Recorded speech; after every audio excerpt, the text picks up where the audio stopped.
So now we'll be starting this session. We'll be starting with Balkan.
Can you see my screen now?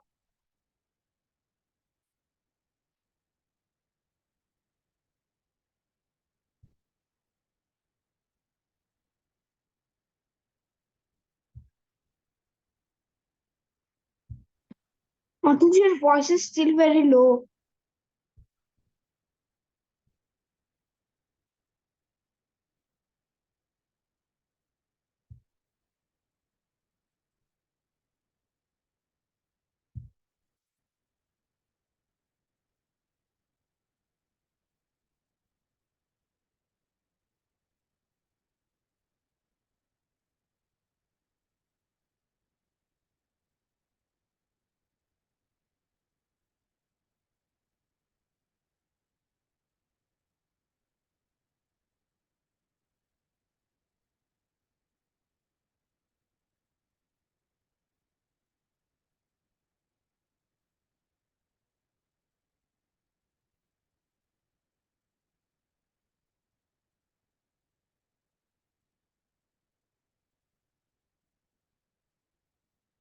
Hare Krishna Mataji, we are not able to hear you.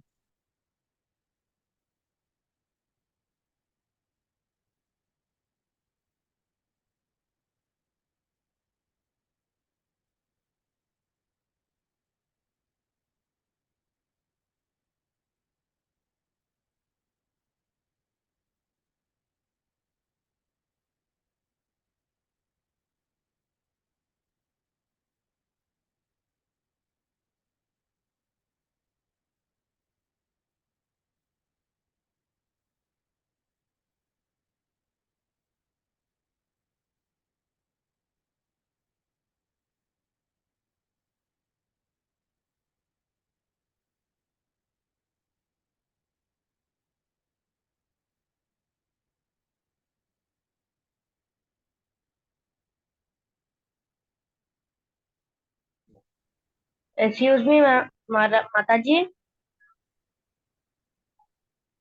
you are not audible. What about now? Yes, now Yes. you are. Yes, you can. Mataji, your voice is still low. I don't hear what you're saying. And now? What is still is a little better, but still is not so clear.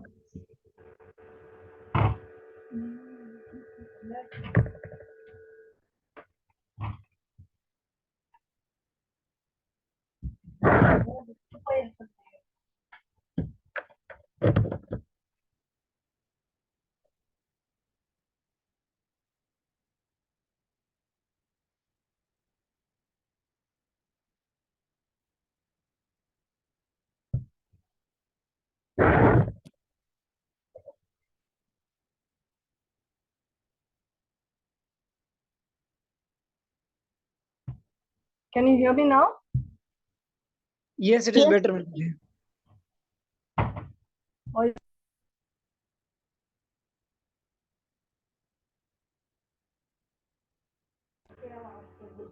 it okay? Yes, all okay. So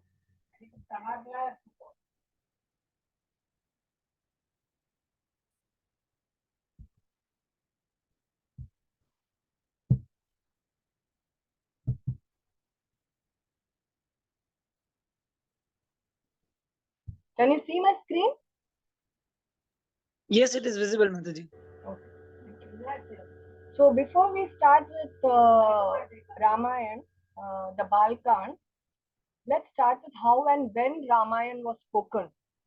So Ramayan was spoken by the Adikavi Valmiki ji, and Ramayan because Adikavi, because Ramayan was called Adi Kavya.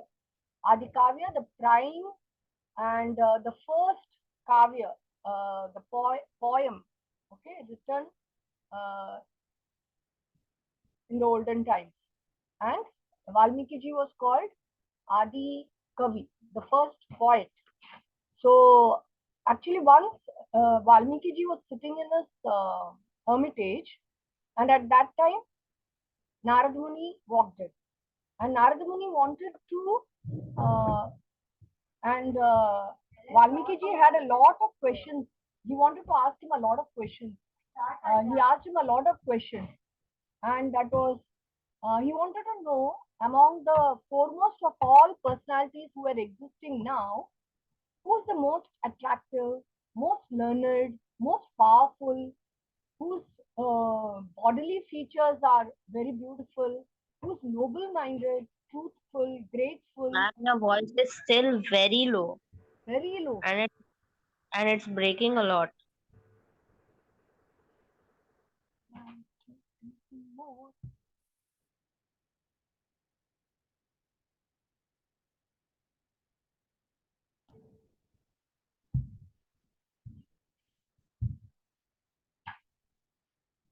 And he wanted to know who was never someone who's never subjected to anger.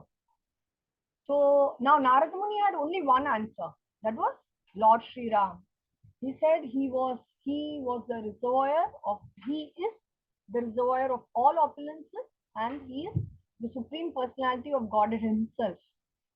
So then, after some time, Narad Muni left the ashram and Valmiki Muni went to take his bath at the Tamas river. And there he was suddenly captivated by a pair of male and female craunch. Craunch are basically crane, craunch birds. And they were so beautifully, coming together that he was enchanted by this sight. And suddenly there, an arrow whisked past, and the male bird just died, and the female bird was in great agony. When Valmiki Muni saw this, he was so angry that suddenly uh, a curse came out. He cursed the hunter. But he was astonished when he cursed. The curse came out in a poetic form, in a with great meter, So he was himself astonished that even though he was first, he was actually repentant that he had uttered a curse, but he was also astonished that a curse came out in such beautiful meter.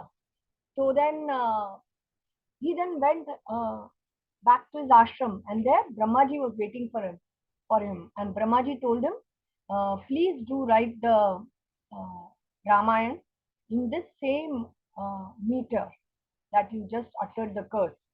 And Valmiki Muni understood that actually this was all a great plan which had unfolded.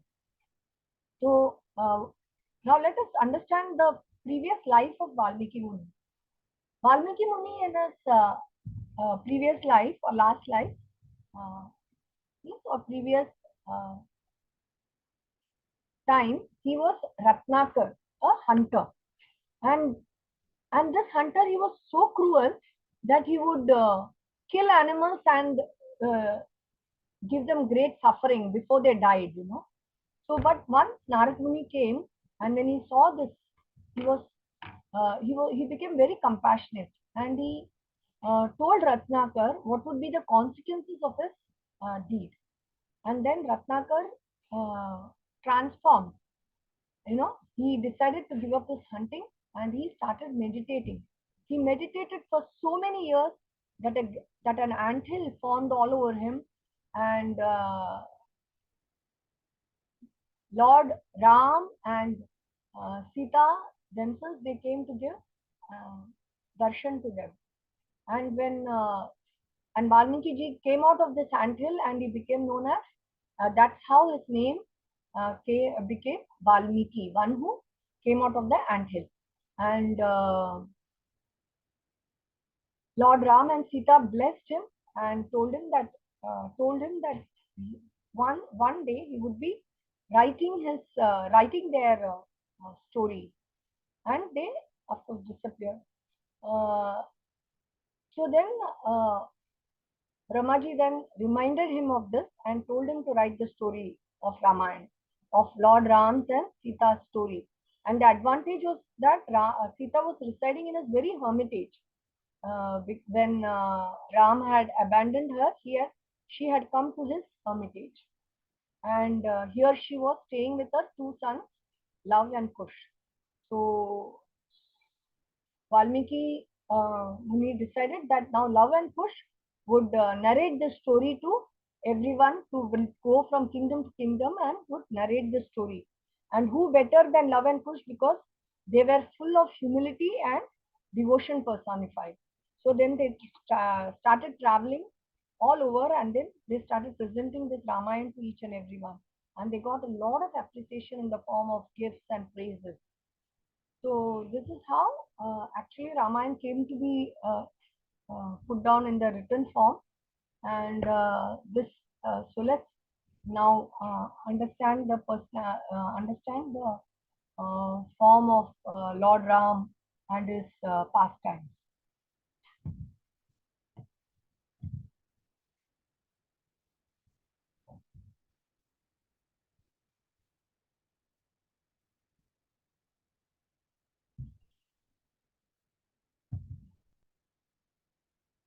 So first, I would like to start with a description of Ayodhya. Ayodhya was a beautiful city filled with skyscrapers and palaces, and the palaces were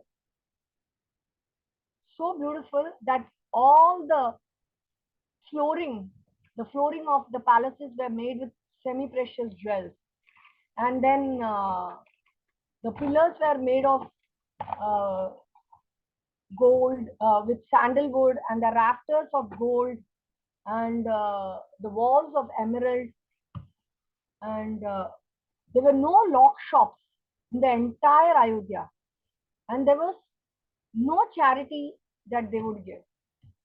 So, could anybody tell me why there were no lock shops and why there were no charity being done?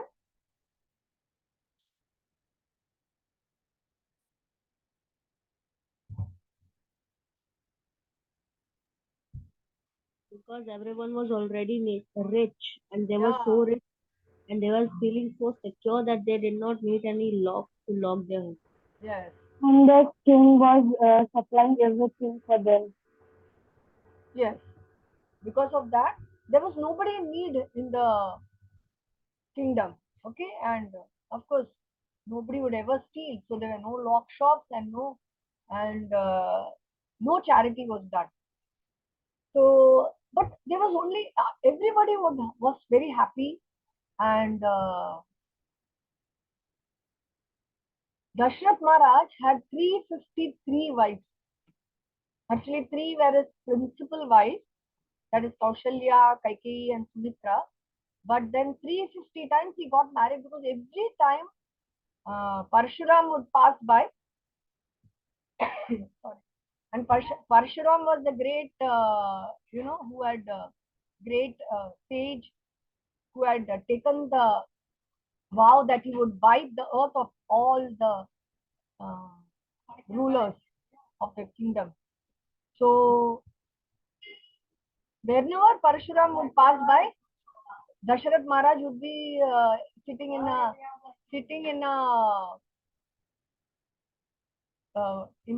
he would be getting married to someone. So then Parshuram would never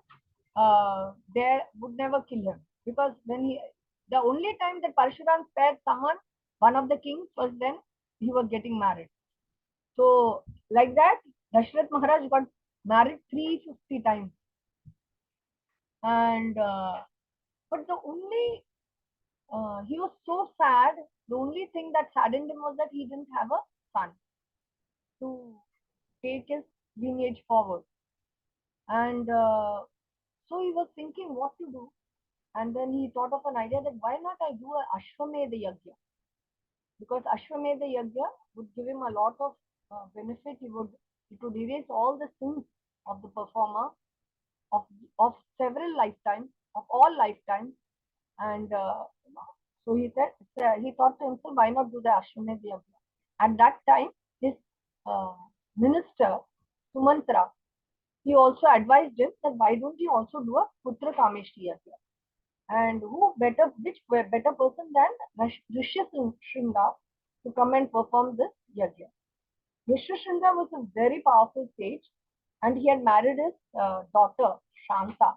Actually, Dashrath Maharaj had a daughter, but he had given this daughter to Rompad Maharaj, thinking that he would get some more, would have more children. But and then Rompad Maharaj had married Shanta to Rishyashringa, and Rishyashringa was a very powerful sage. So at that time, Sumanta reminded him that why don't you why don't you perform this Putra Kameshti Yajna and call Rishyashringa to perform this Yajna?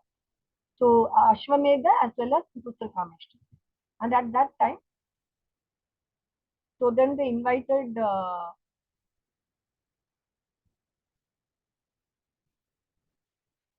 Rishyashringa to come and perform the yajna. The very Ashwamedha Yajna is very glorious, but the only problem is that it was like a double-edged. It's like a double-edged sword. If you perform it properly, you will get all the benefits. But if you do any small mistake, then a Brahma Rakshas would appear and he would devastate and kill everyone and end the entire dynasty. So that was the only challenge. So at that time, Dashrath Maharaj decided to appoint Vasishtha Maharaj to Vasishtha Muni to take care of everything. So he said, he told Vasishtha Muni that this Ashwamedha Yajna is of great importance, and Vasishtha Muni decided that he would see that no mistakes would come in this Yajna. So this Rishashringa came and performed this Yajna, and it was performed successfully. And at the end of it, Dashrath Maharaj was so happy that he gave everything he had, including his kingdom, to all the priests who had performed this yajna. So this is an example of his detachment. He just gave away everything that he had. And the priests in turn gave back everything back to him. They just took what they needed and they gave back everything to him. And that showed the self-control of the priests. They did not want more than what they needed. And not only that, managing a kingdom is a big responsibility. So it is best that a king is able to manage the kingdom. So they gave back the kingdom and everything back to Dashrath Maharaj and blessed it. So now Rishashringa also performed the Putra Kamishti Yajna. And after the Putra Kamishti Yajna was performed, an effulgent person appeared and he gave a golden pot of kheer to King Dashrath. And Dashrath Maharaj divided the kheer. He gave half to his the first wife, Kaushalya. Then he gave Sumitra 1/4 of the kheer. Then he gave Kaikeyi half of 1/4 of the kheer, and then still little was remaining, right? So and then he gave little back to Sumitra herself. So now Sumitra had two divisions. Mataji, Yes. I have a question. Why didn't Dasharath also give the result portion to his other three queens? Why did he only give it to Sumitra? No, he gave to all of them, right? Half to Kaushalya. Then Sumitra he gave 1/4. Then Kaikeyi gave half of 1/4. See, half, then 1/4 will remain. So Sumitra gave 1/4, but Kaikeyi gave only half of 1/4. And then the remaining 1/4 he again gave back to Sumitra herself. The half of 1/4 which was remaining, he gave back to Sumitra. So now Sumitra had two parts, but she waited. She didn't eat it immediately. She waited for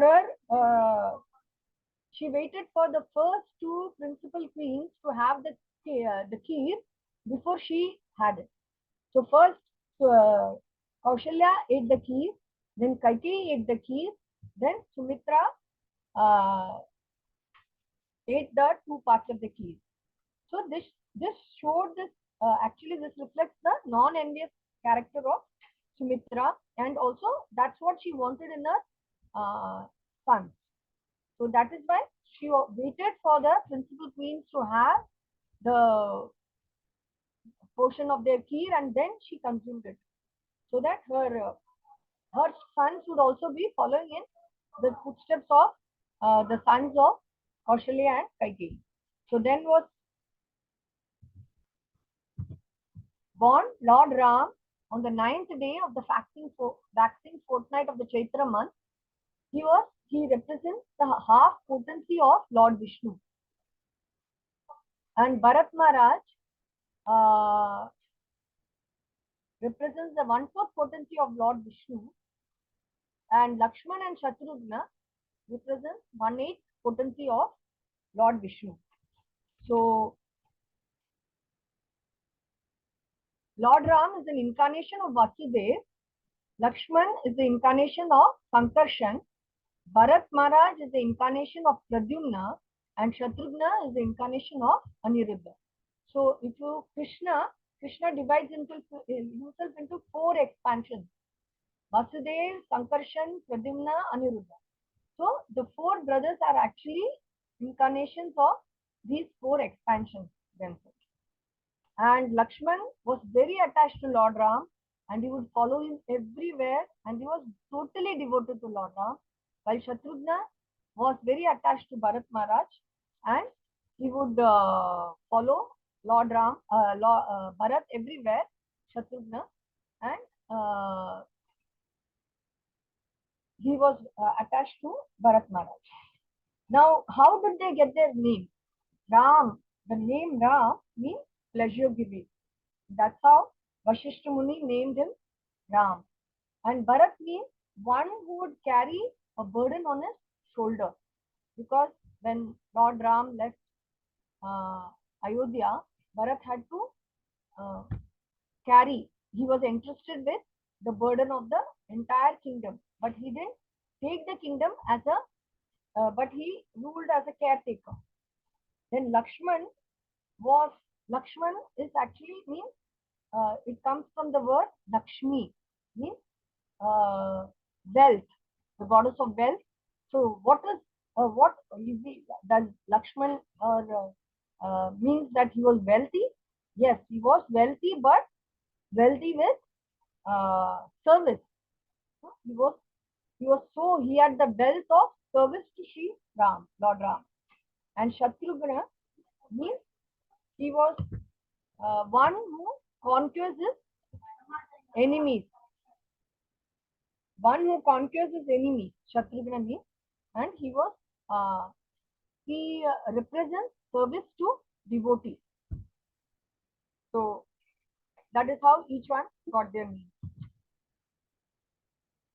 So as Lord Ram grew up, King Dashrath became more and more attached to Lord Ram.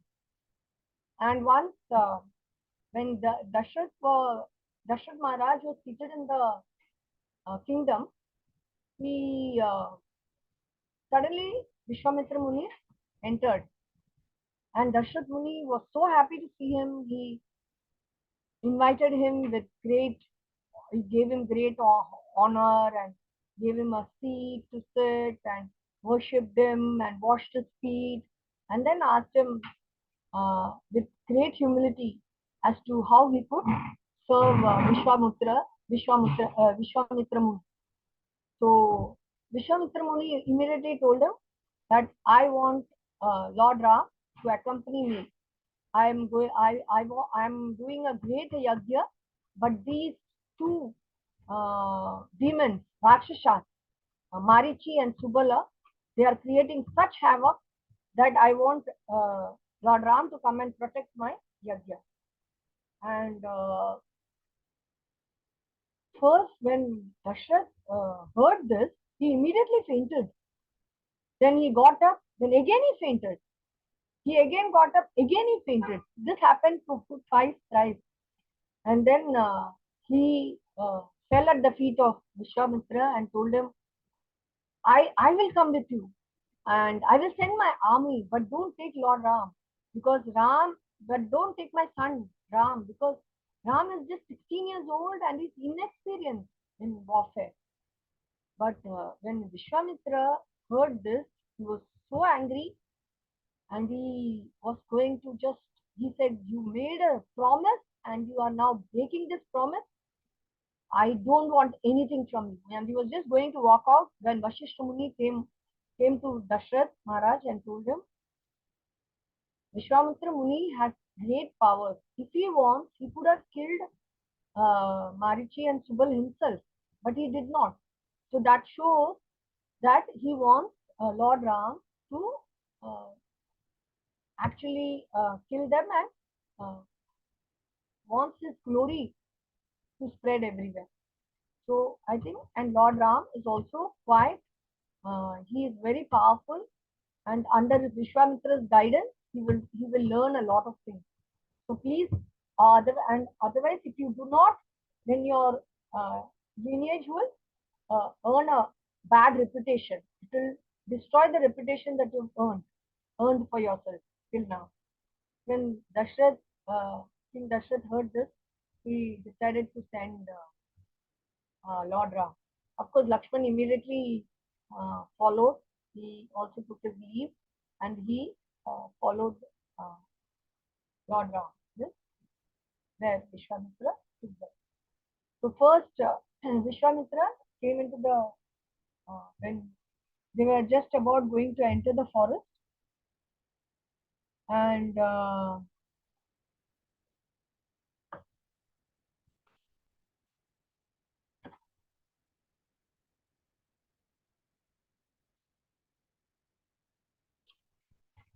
then first Vishwamitra Muni imparted the Bala and Atibala mantras to the Lord, because the Lord, after walking for so long, they were looking so tired and fatigued that Vishwamitra Muni, he imparted these mantras and told them that these mantras had the power to free them from fatigue and give them incomparable wisdom, strength, and they can continue fighting in battle without eating or drinking water, eating anything or drinking water. And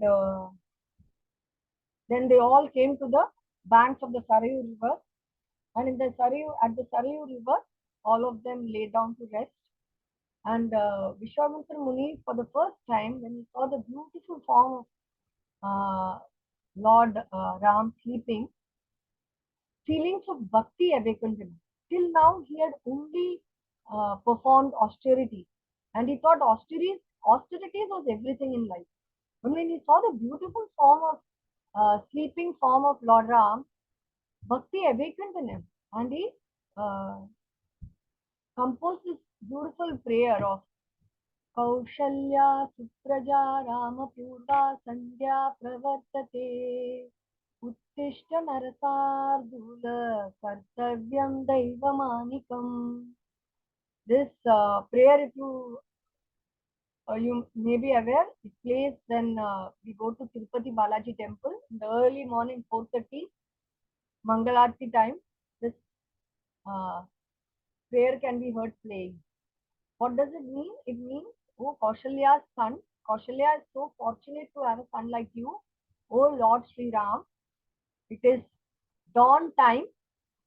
You are, oh lion among men, please wake up and please go about your uh, duty.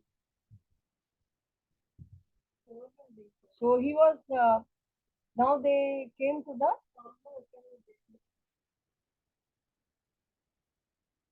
then they reached the outskirts of a forest. And the forest was completely dark, and it was foreboding, and it was so depressing. There was nobody in the forest. Immediately Lord Ram asked Vishwamitra, why is this forest, why is there nobody in the forest? It's fully dark. So Vishwamitra Muni said that actually previously this forest was lot of even the sages and lot of people were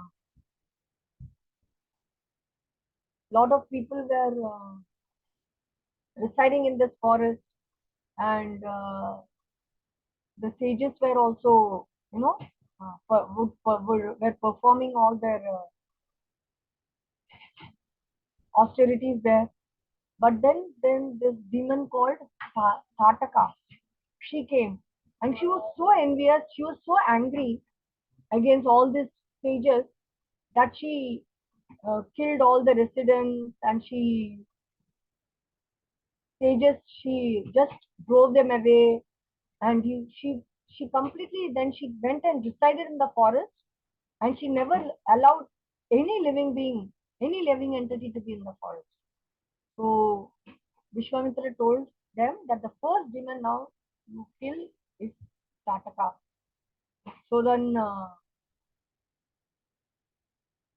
first Lord Ram thought, oh, Tataka is a woman, I don't want to kill a woman. So he told Lakshmana that I will first just cut her arms and legs, and So he first, when Tataka attacked, he first cut her legs and arms. But then Tataka was so powerful or so furious that she rushed at them with great force, and she started throwing boulders and whatever trees, uprooted trees, and started throwing. And then Lord Ram took out his weapon and he killed first Tataka. And then as they went forward, they came to this beautiful hermitage called Siddhashram. So Siddhashram actually was the place where Vishwamitra Muni's residence. So Vishwamitra Muni just gave a small background to the Siddhashram. He told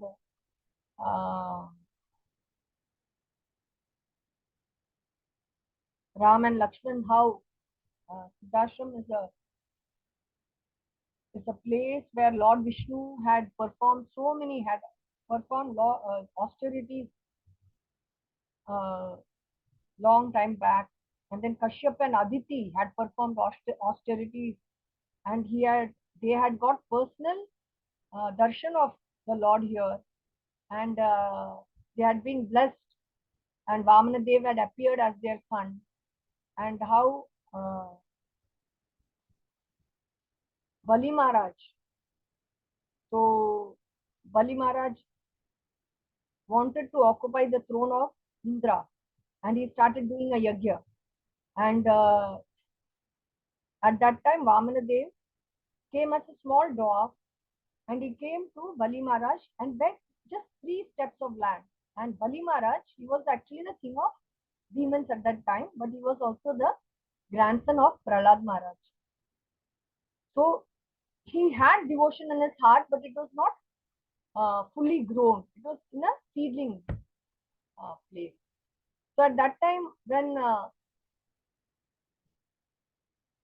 Vamanadev requested for 3 steps of land, Bali Maharaj thought 3 steps, and that too a dwarf asking for 3 steps. He was so proud, and he said, "Ask and take whatever you want. Why are you asking just for 3 steps?"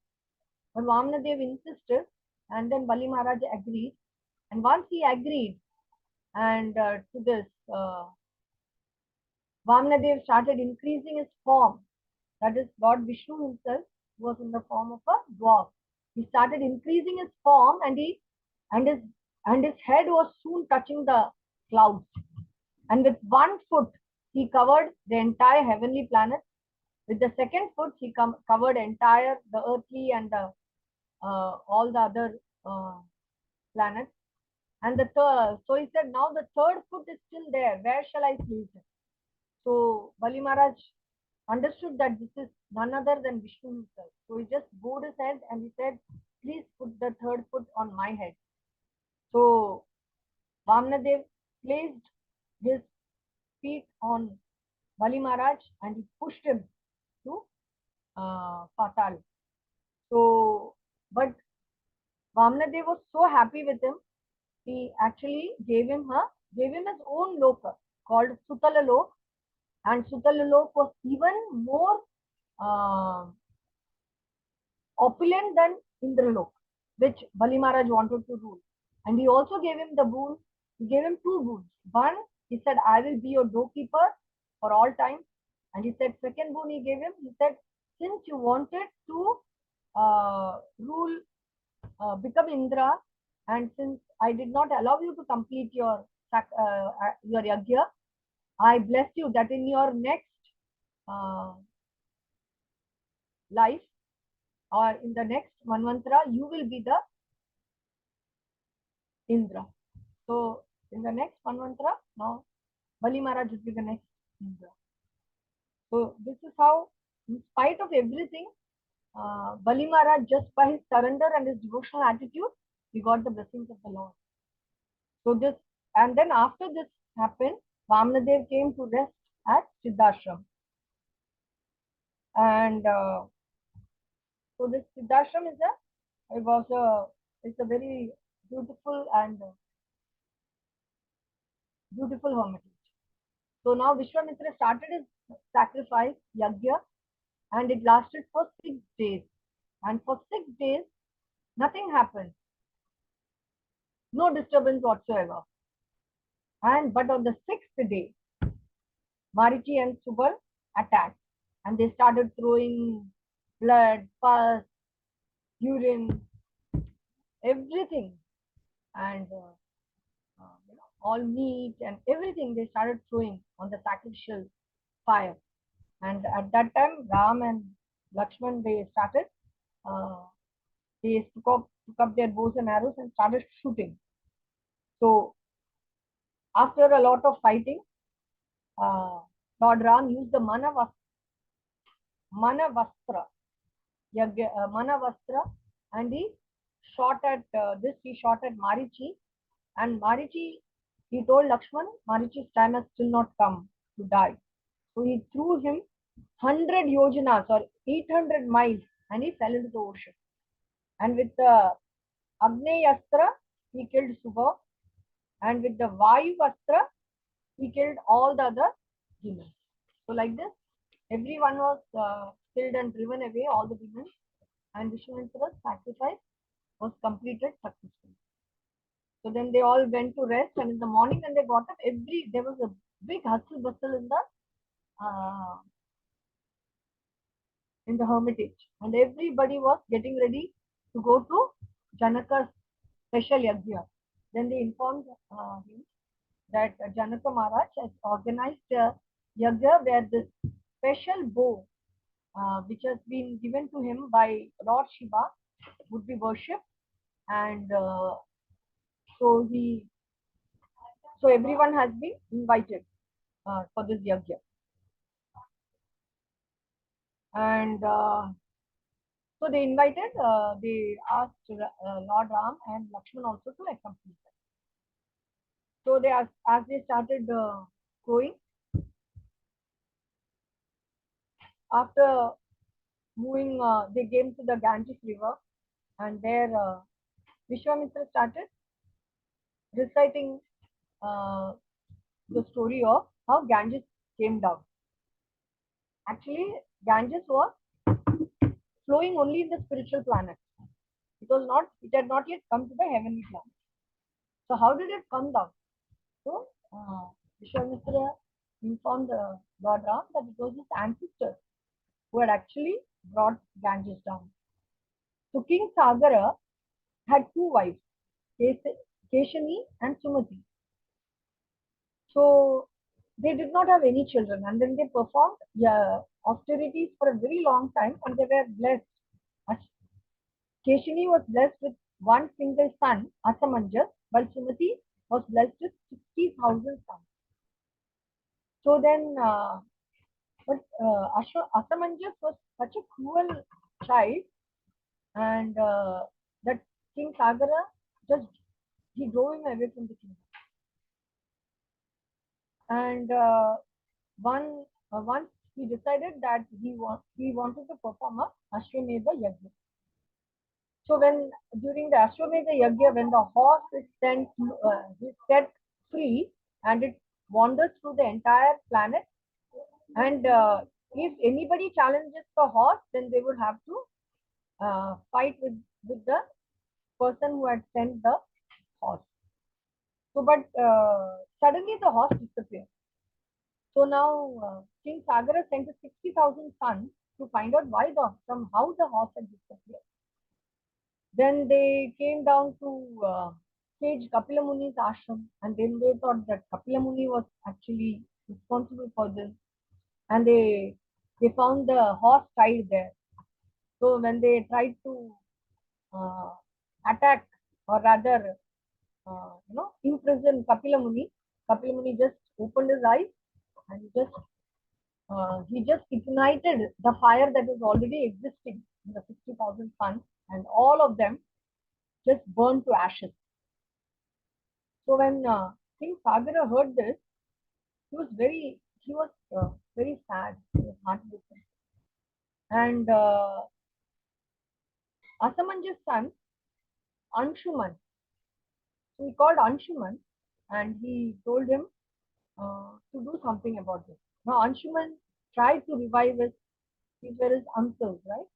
So he tried to, because his uncles had met with such a glo- inglorious death, he tried to, uh, you know, sprinkle water, and he was advised that only the Ganges is the pure of all pure, and only the river Ganges can wash away all these sins. So he should bring the Ganges down. So Anshuman tried a lot, and then he could not. And then his son Dilipa tried. Then afterwards, Bhagirathi, uh, he decided to uh, perform austerity. So he sat down in meditation and he pleased uh, Brahmaji, and Brahmaji agreed that Ganges can come down. But he said, you will have to now pray to Shiva, because someone has to break the force of the Ganges river. The Ganges will flow with such force that the entire earth will be washed away. So please go to pray to Lord Shiva, so that Lord Shiva will be able to break the flow. So he went and again started uh, praying and doing austerities to please Lord Shiva. And Lord Shiva agreed to break the flow, and he took Ganges in his jata, or in his lock of hair. And that's how Ganges slowly flowed down. But then later on, as she flowed down, she washed away Janumuni's ashram, and Janumuni again became so angry that he just took the entire Ganges in his commandant. And now again, Bhagirathi has to go and plead with Janumuni to release uh, the river Ganges. And after much pleading, he agreed. And so that is how river Ganges also got the name of Bhagirathi, because Bhagirath uh, brought Ganges down, and also because Janu, and he released Ganges from Janumuni released Ganges from his ear. So she also is known as Jahnavi. So now, by this time, they had reached the outskirts of Mithila, that is the palace where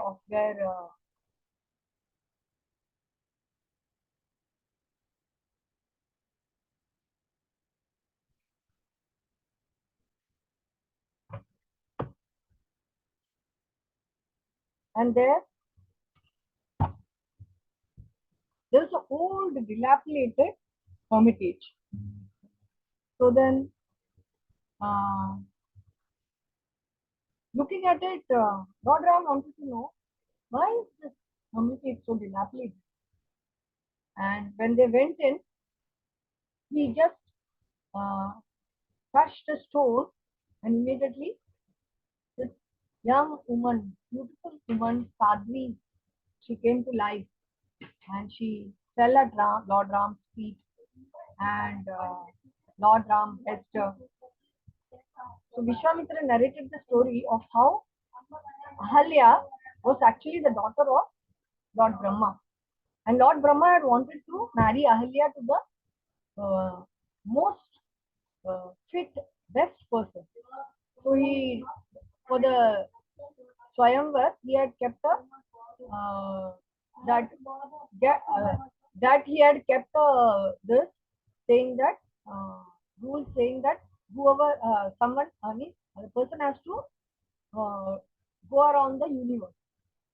So now Gautam Rishi, everyone, all the demigods started to go with their vehicles to go around the universe. But Gautam Rishi was so clever that he just uh, circumambulated the cow, and since the cow represents the universe and all the demigods and everything in this creation, and Brahmaji was so pleased with Gautam Rishi that he decided to hand over Ahalya's hand to Gautam Rishi. And that is how Ahalya and Gautam Rishi got married. But Lord Indra had always wanted to marry Ahalya. And so, and this lust, there was lust in him, and he wanted to enjoy Ahalya. So now he came down and he took the form of Gautam Rishi. Once early morning, when Gautam Rishi went for his bath, he took the form of Gautam Rishi and went to the hermitage. Ahalya, when she saw him, she immediately recognized that this is not Gautam Rishi. And she also recognized that this is God Indra. But she had also been attracted to Indra, and she was very much impressed that, oh, now Indra is like, attracted to me. So even though she knew it, uh, they had relations, and when Indra came out, he was spotted by Gautam Muni, and immediately Gautam Muni cursed Indra to lose all his prowess, sexual prowess, and he also cursed Ahalya to become a stone, and that Ahalya would be liberated only when Lord Ram would come there, and then Ahalya served Lord Ram. So that is how Lord Ram liberated Ahalya, and at that time Gautam Muni also came back, and they were united together. So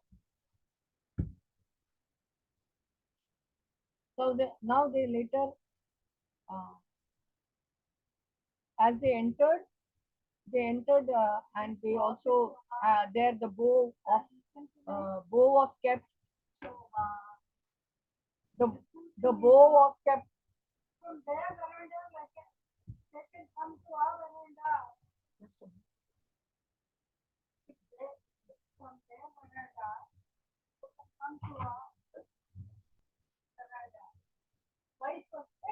Some burger will burn up some and say, don't tell it.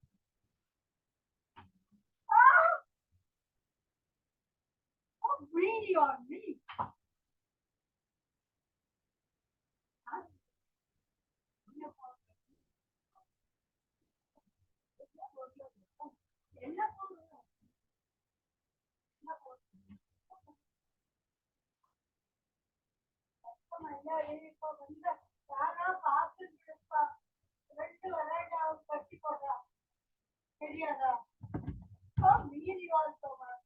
Sorry.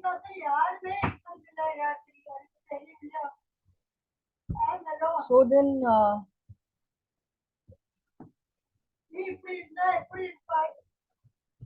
feeling tonight. I sit in your bedroom only and tonight.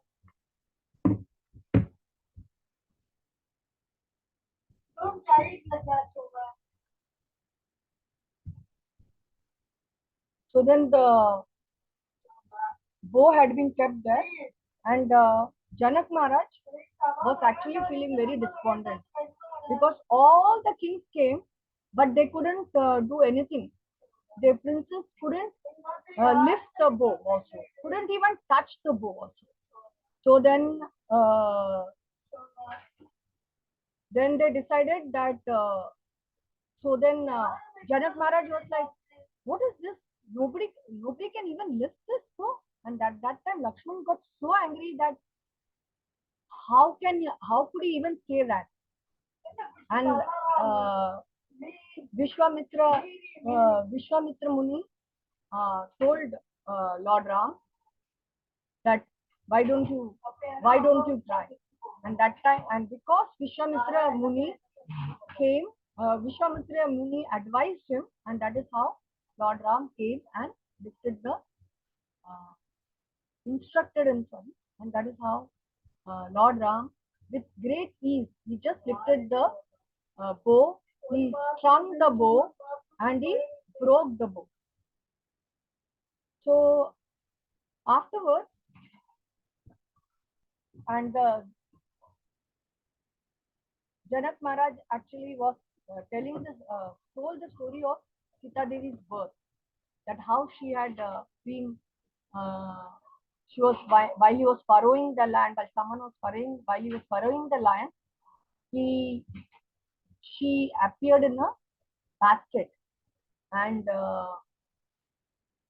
while she was very young, and he already had this Lord Shiva's bow, and this bow could not be lifted. It had 5,000 people had to, push the bow. They couldn't even lift it. It was so heavy. But once he saw that while she was just playing around, Sita just lifted the bow with great ease with one finger, and she was, her ball had gone underneath the bow, and she just lifted the bow and took the ball and she went. So when Janak Maharaj saw this, he understood that Sita Devi was not an ordinary uh, mortal, and she was someone very powerful and a goddess. So, and that is how he had decided that only someone who could pick the bow up and string the bow, he would marry Sita to uh, that person. So now, then Vashishta Muni suggested that Sita also had a sister called Urmila. So Lakshman should marry Urmila, and Janak Maharaj also had a brother Kushadwaja, and Kushadwaja had two daughters, Mandavi and Shutakriti. So they also fixed Bharat and Shatrughan's marriage with Mandavi and Shutakriti,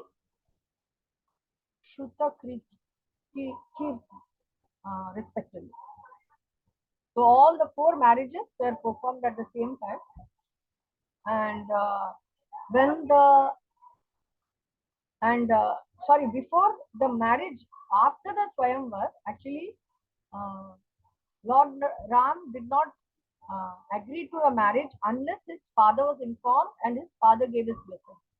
So his father, it also information went to his father. His father also came. His entire all the kings. His father came with his queens, and the marriages was performed. All the marriages of all the four sons, all his four sons, was performed with great pomp and splendor. Then, as they say, the Bharat, or the after the marriage was over, when everybody was leaving and coming back, suddenly there was a great sound and wind started blowing and tumultuous sound. And suddenly Parshuram appeared and he was very angry. He said, he looked at and he asked, who broke Lord Shiva's bow? So when Lord Ram stepped forward, he said, here, this is Lord Vishnu's bow, and I want you to string this bow.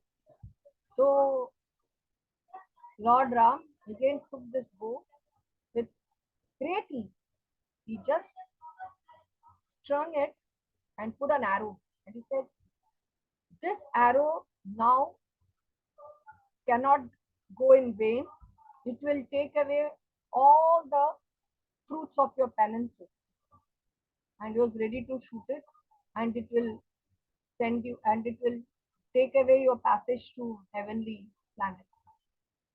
So Parshuram immediately understood that this is not an ordinary person, that is the supreme, and he recognized his Lord.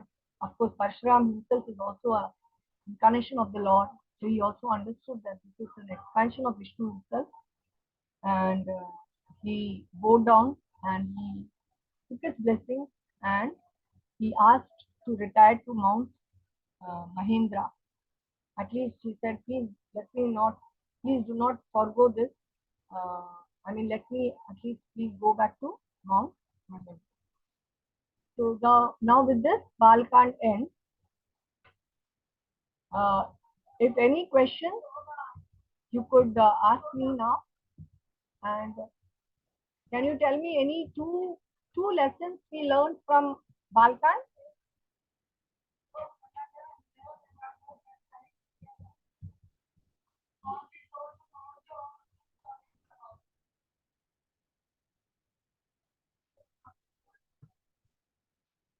So the one lesson is that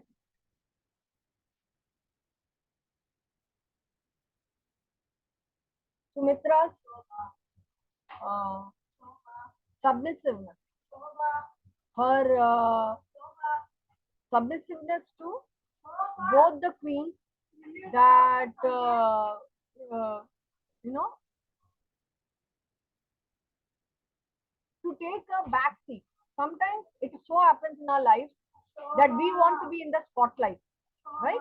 But sometimes it is good to take a back seat because her son got blessed because of that. It's always better to follow great personalities than to be always in the limelight. So Sumitra decided to take a back seat and decided her son would follow uh, the great personalities, and she gave up surrendered her son to Kaikeyi and Kaushalya's son.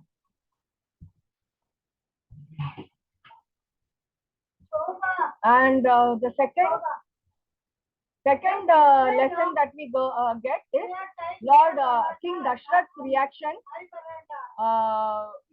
King Dashrath was so upset that, you know, I will have to give up Lord Ram. I will have to give up Lord Ram, and I have to. He thought that Lord Ram is an ordinary, but then Vashishta Muni advised him.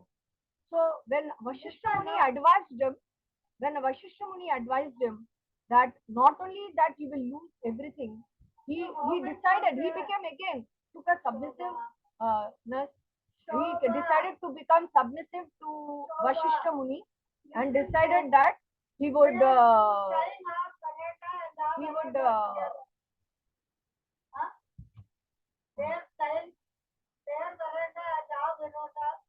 okay. So he would. So I think with this we'll stop this, and we'll meet again next Sunday at 8:30 p.m. If you have any questions, you could ask me now. Otherwise, I'm going to end this session. I already told them that God and kept all my ornaments also in your house. Hare Krishna.